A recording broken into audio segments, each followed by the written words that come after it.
everyone, hope you're all well. I'm here today to film a top 10 IKEA items in my home video. I think that's what I'm going to call it.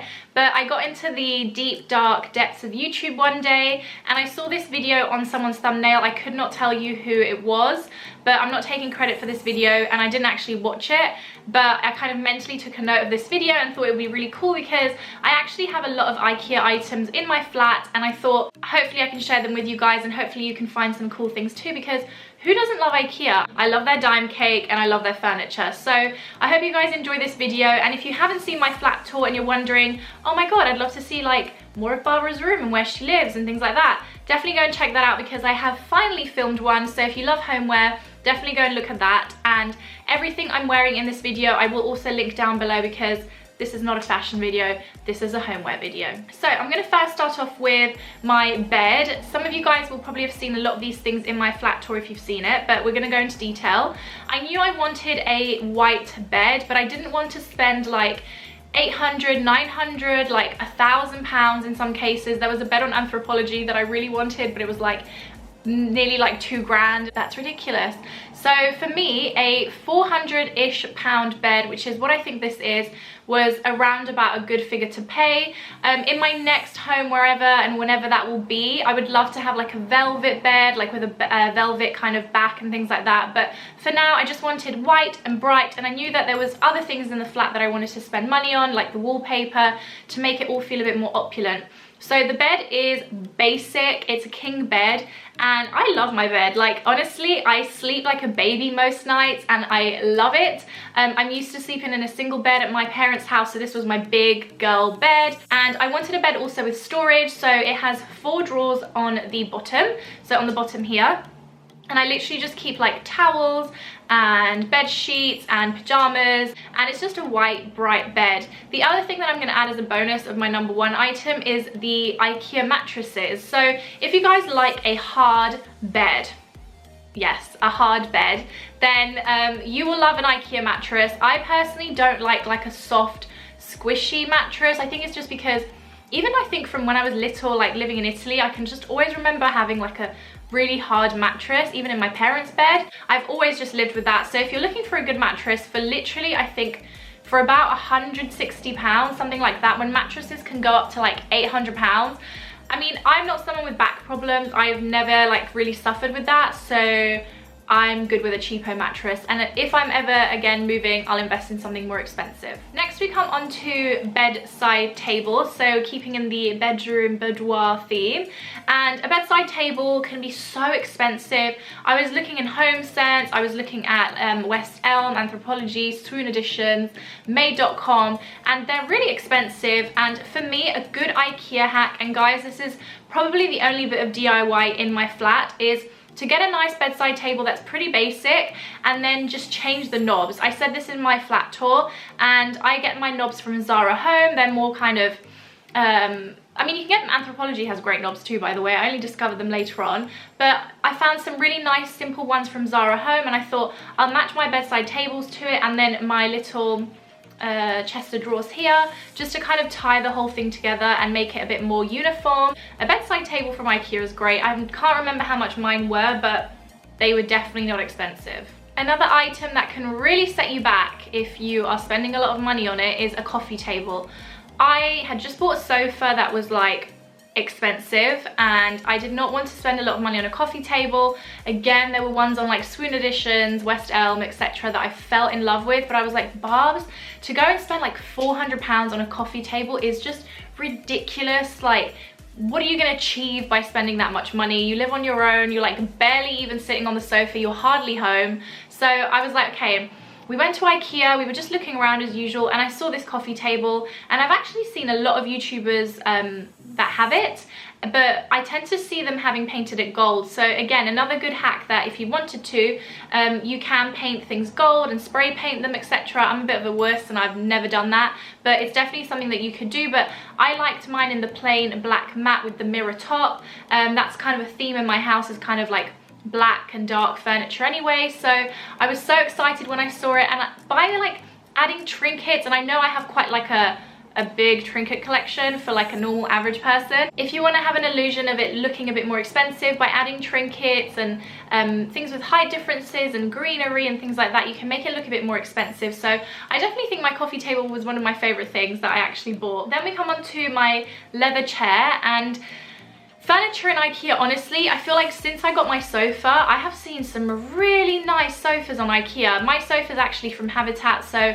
I can't comment on Ikea furniture like sofas and things, but in terms of their like leather chairs or like faux leather chairs and things like that, and you know, like chairs, like granddad chairs that you can have in the corner, just as kind of dressing a room, they can go upwards again of like £600. It's crazy how expensive furniture can get.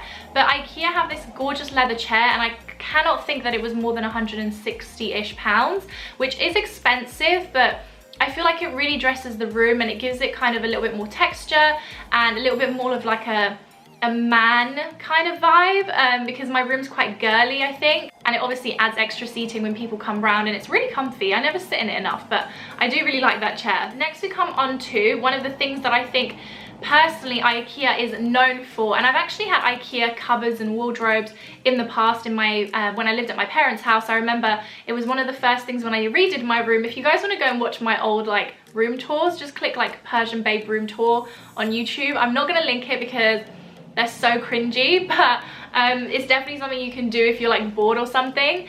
But when I redid my room, I remember I bought these huge Ikea wardrobes that my sister still has, and they're just great. They last for years, and instead of going to like, is it Sharps? No, are they Blinds? I don't know, but you know those like wardrobe companies, Ikea's great. You can go and design things on your own when you go there. They're really helpful. You can get ones that are like super high, like mine go nearly to the ceiling, or you can get ones that are lower. You can get like one wardrobe, two doubles, singles. You can do so much with it. And then the best thing is that the interior of a wardrobe is another thing that you can design. So you can tailor it to you. I'm still kind of rejigging mine because I found that I don't use certain things as much, so you can definitely play around with things. Like recently I added a new drawer, and you can actually get them on finance. That's another thing that I want to tell you guys is I'm not someone who likes to have a lot of how can I put it, like things to pay monthly. I kind of go by the whole thing of if I can't afford it, I'm not going to buy it. But I think one thing that I put on finance was my wardrobes and my sofa. The sofa I actually ended up just paying off just because I thought I have the money, let me pay it off. But the wardrobes I paid on finance, and Ikea offer I think 0%, don't quote me on that, but it's really great because, you know, when you're just buying a place and I needed storage and I needed somewhere to put things, it's a really good option. And I know lots of people don't talk about money, but I didn't have loads of money to spare on furniture, and that's why it took like 2 years to furnish this place. My other hack with the wardrobes is to add some knobs again. I know I sound like a broken record, but it's a really, really good way of making things look more expensive and a little bit more unique. So these knobs are from Anthropologie, but I'm sure Ikea do nice ones, but I just wanted them to look a bit different, and I fell in love with these. Next we come on to a clothing rail, so aesthetically pleasing, so Instagram, so YouTube, and clothing rails are so expensive again. And I saw this one in Ikea and I was like, okay, like 20 quid or 10, I honestly think it was like 10 to 20 pounds, and I got it and it serves a great purpose. I film my haul videos with it sometimes, and it was just a really good addition to my room. So for example, if you have a small room or you just like to see like things hanging, like I personally really enjoy having some of my clothes out because I see them, and it's just nice when I have a haul and I see my new things out, then that's another option. Because personally with my Ikea cupboards, I wanted them closed, but you can have them open. I know some people are into that. Speaking of storage, bathroom storage is crucial. My bathrooms, to be honest, were like pretty done. Like I had a sink, I had everything, but they didn't have any storage again. So in my ensuite, I knew I didn't really need anything because I barely use it, to be honest with you. But I knew I needed like a bathroom cabinet. So I did originally want like a glass bathroom cabinet, but they're expensive. They just get marks on them, and I'd just be opening it and have fingerprint marks on it all the time. So I just went with a clear, like slightly gloss finish cupboard. I wish it wasn't glossy, but listen, beggars can't be choosers. And I just didn't add the handle. I might actually look for a handle from Anthropologie and see if I can find something, because I'm now obsessed with Anthropologie handles, but I don't know if I can find one. So until then, it's handleless, but it's great. It's so big big and really easy to clean and everything, and I don't think it was very expensive either. My next favorite item from IKEA is plants. So I never really used to be into plants, and now I feel like I'm such a proud plant mum. I love plants. I honestly feel like IKEA has such a nice selection of greenery.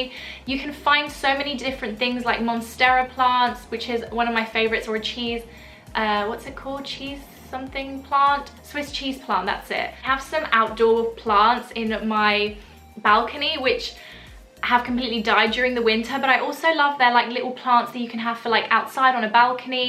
And I've got this little like plant holder on my balcony rail, so that's really cool. I'll put a picture here if I can find one. They seem to do really, really well. So if you are thinking of getting some plants but you don't want to spend a fortune, definitely check out IKEA. My desk chair is another one of my favorite things from IKEA. They do really, really good chairs.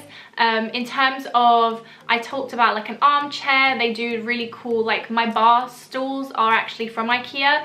I don't love my IKEA table, so I haven't added it in this video just because you guys have probably heard me say it's not one of my favorite things. I probably, if I end up living here long enough, I would like to change it. But for now, it's serving a purpose. I'm not really that fussed about it, to be honest. But they do really, really good stools and things like that. So if you were looking to get a desk chair that's relatively comfortable and aesthetically pleasing, like I can imagine lots of you guys have very nice, like, simple rooms, maybe like your mum doesn't let you paint your room and it's white. To add like a chair in a fun color is a really nice touch, especially to your desk. Like when you're going and revising, you have like an aesthetically pleasing desk to go and work on. This is my last 10th item, is IKEA's kitchen accessories. You don't have to go and spend a load of money at like Zara Home, etc. All my plates are from IKEA, really boring, but they serve a purpose.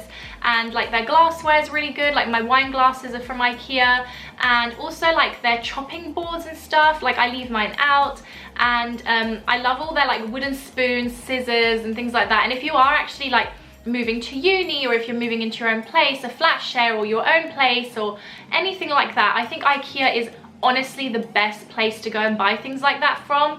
And honestly, mine have lasted and lasted and dishwashed and been hand washed, and you know, they really have lasted. So IKEA, you really do serve me well. It sounds like this is a big IKEA sponsorship, and I wish it was, but it really isn't. I just have always loved them.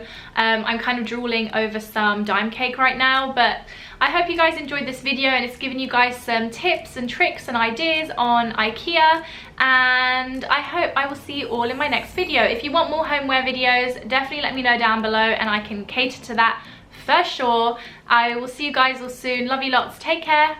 Bye.